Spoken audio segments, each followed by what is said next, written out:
Here I am again, scrolling my huge wish list of Steam games. Just need a new story game. Wait, what is the Dredge? Wow, okay, it's a nice little game about being a fisherman. This should be just a good game to chill out and play. If only I knew how wrong I really was in that moment. So I apologize for just screaming in your guys' ears, but I had a lot of fun with that section if you couldn't tell. Anyways, I trusted the game's cute little pictures, then found myself now scared of the ocean, so I now have a new respect for fishermen. The Dredge is an amazing game, though, and I immediately was intrigued by how nice the art style looked and how nice and trustable the characters were. But there was just something off throughout my playthrough. You're set in a world where everything is normal until nighttime when the fog rolls in. Every character mentions how the fog rolls in and boats start disappearing. But I thought that was weird because the only time I saw other boats was at night. So I was like, okay, someone's lying here, but I went on and just helping the townsfolk to pay off my debt because they were helping me repair my boat after a terrible wreck. Until a strange man showed up and started telling me how I should explore the fog and collect these 5 relics for him. Up until now, I found myself trusting all of the characters, but this one character was going against what everyone was saying, so I was wary. But I listened anyways and found out why everyone feared the fog. Pause here for a sec before I continue. I'll go ahead and say that there will be spoilers from here on out, and I highly recommend you play The Dredge because it is an amazing game. It's a wonderful experience and is also a very cheap game and well worth the money I spent on it. So go play it and then come back and watch this. Anyways though, the game has 2 phases that it shows off during your playthrough. During the day, it's peaceful and you're just a fisherman doing his job and living his life. But by night, there are strange beasts that come out and hunt you down, and you better hope you're not caught out in the ocean at these times, because these monsters will tear you up. So, when a strange man known as the Collector comes up to you and is going against everything you know with the limited knowledge you have of the world at the beginning of the game and is saying you should go out at night and collect these 5 strange relics for me, I feel as if you have to have at least a few questions, right? Like, why is this guy different, and how can I trust him when he's the only person telling me to go out at night when the fog is the worst? But to progress the game, you listen to him and start collecting the relics he seeks out. This is kind of the whole gameplay loop, going and finding relics and bringing them back to the collector, while also being a fisherman. So I won't go too much farther into the gameplay just because it is a very simple gameplay loop. Just know that the relics are bad and that they are sort of corrupting the world with some kind of cosmic horror. And as you collect more and more relics, you'll find more and more monsters as well as weirdly mutated fish. Moving on, I gotta say I never trusted the Collector throughout my entire playthrough, and the only reason I did what he wanted is because that's how you progress the game. In fact, I can confidently say that I trust every character in the game except for the Collector. Every character is on the same page with something being wrong with this world and the fog being dangerous, and I can't help but feel I'm doing something wrong the whole game because I'm helping the one character in the game I can't trust. I even found myself trusting these hooded cultists that you find scattered on the island.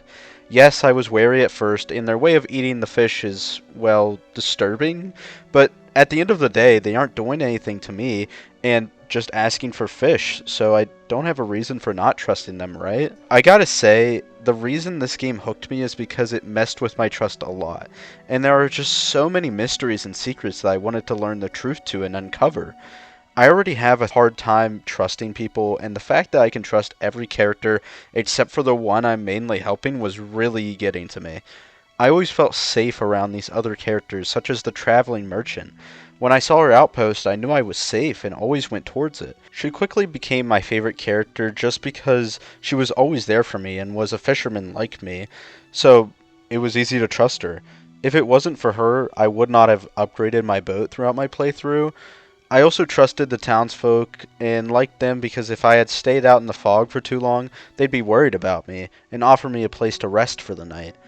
In a mysterious world where I'm learning from my experiences rather than being told stuff, I feel safe around the other people that I know to understand the world better than I do. You learn about more and more stuff to not trust throughout your playthrough, but there's always characters there to trust, which makes it nice. Let me explain this a little better, because looking at the script, I did not explain this well in terms of the game. So, I said earlier that the collector wants you to go and collect relics, and basically all of these relics have their own area, and their own NPCs in that area too. All of the NPCs at all areas I found I could trust, and I always knew that there was a helping hand in the area I was in. Whether it was the quiet researcher or the crazy cultist, I trusted them all. So I've been talking about how I can trust everyone in the game for like the whole video now, but I just really needed to get the point across. Anyways, though, I said there's a lot of mysteries and secrets to uncover too. Well, one of them I'll talk about is these strange messages in a bottle that you'll find scattered throughout the world. Some are harder to decipher than others, such as one literally just reads deep sky, deep sky, deep, and then others talk about a girl named Julie and her husband, which was a fisherman. I'll start with the ones about Julie where they basically talk about relics that Julie has come into contact while on her journey with the fisherman. Interesting. It's almost like we've heard of someone looking for relics before. Nonetheless, they keep going and explain how the fisherman has found a mysterious book with dark rituals and secrets inside. Bad things start to happen to the couple, and sadly, Julie passes away. Before she dies, she warns the reader of the mysterious book and how they must not do what the book says. Moving on to that mysterious message that just said deep sky, deep sky, deep, we eventually learned through some puzzles that this is a metaphor for breaking a casket and needing 5 relics to do so. Wow, this is getting really oddly familiar now. So, with all this being said, ever think about if you could trust yourself? So you may think, obviously, you can trust yourself, right? But is it really that simple? You don't know much about the character you're playing as, other than that he's a fisherman, and that he's helping the one character you can't trust, and based on those messages, you're the only fisherman that you know of. Other than the traveling merchant, and I will not accept traveling merchant slander. Wait, so hold up a second. You're helping the one character you can't trust in the entire game, and now you're having questions about not being able to trust yourself? Playing through the game, I can tell you that I always had this question in the back of my head, but I didn't know what to do about it. I couldn't find a way to simply stop helping the collector other than just not playing the game, which really isn't an option. But I just couldn't shake the feeling that I can trust everyone except for myself. Maybe there's something wrong with my character. Maybe, just maybe, I'm the antagonist of this story. These questions just kept coming to me as I found out more and more about how similar the collector was to our main character, but I just couldn't seem to find the solution despite uncovering so many secrets. So I thought about it, and I started talking to the people that I trusted in the game, which was like every other character. I started asking around about what this place was like before I was here, and they said it had always been nice, but then everything bad started happening when the old mayor disappeared. So, I finally had a mission. I set out to find the old mayor, and eventually found him on his own secluded island, and when I found him, he was scared of me. He talked about the 5 relics that the collector wanted, and how I needed to stop what I was doing, and this was now the second time that I was like, yes, now I have a good reason to go and confront the collector. First, the notes were sketchy, and now I have someone actually telling me something's wrong? Before, sure, I had reasons to not trust him, but it was because he was sending me out to do a dangerous job, which I had agreed to, so I didn't have a good reason to call him out for it, since I had to agree to it for the story. Now, though, after talking to the old mayor and finding the strange notes, we know something is wrong, so you can now confront the collector. And when I did this, I found out that my suspicions were well placed. But I wasn't happy with what I found out. When confronting the collector, you find out the truth about him and yourself. You are but a reflection of the collector. The collector is just one of your personas. He is you, and you are him. The one person that you couldn't trust just happens to be yourself. When I found this out, I wasn't surprised, but rather thinking, why? There's got to be good reason that the main character is collecting these strange relics and turning the world bad, because even villains have their motives, and after we are done collecting the relics, we find out those motives. The whole game has been leading up to this moment, and the final mission just reads as, I have everything I need. So, We go out and perform a ritual with the relics we've been collecting, and our wife is brought back from the dead. But with this, a great evil is brought to our world as well. We save the person we love, but at what cost? The world is now in ruins, and all those wonderful people that you met along your journey are now gone. The messages were telling the fisherman's story, and was more so a warning to the fisherman to stop what he was doing before it was too late. But we went through with it anyway. Was it worth it?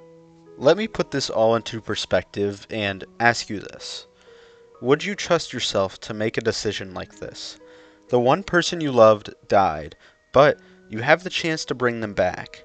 However, you don't know the true consequences of your actions and are taking a big risk resurrecting them because all you know is that the relics cause bad things to happen. You don't know the true scale of that bad, you just know it is bad to some degree. Would you go through with that decision or not? This is the final question the Dredge leaves you with before ending the game.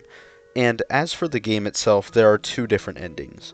One that I just explained where you can't trust yourself and turn into the antagonist of this story, and one where you end up trusting yourself for the greater good and making a huge sacrifice to live without the love of your life, but at what cost? I like to see this game's true ending as the bad one despite all of this. Of course, I'd like to say the good ending is the true ending where we overcome ourselves and where we can trust the main character, but I just don't think that this is what was intended. The Dredge was special to me because it left me thinking, wow, I can't even trust the guy I'm playing as. And the last story to do this to me was Mouthwashing, which is another great game that I highly recommend you go and play, but that's not what this video is about.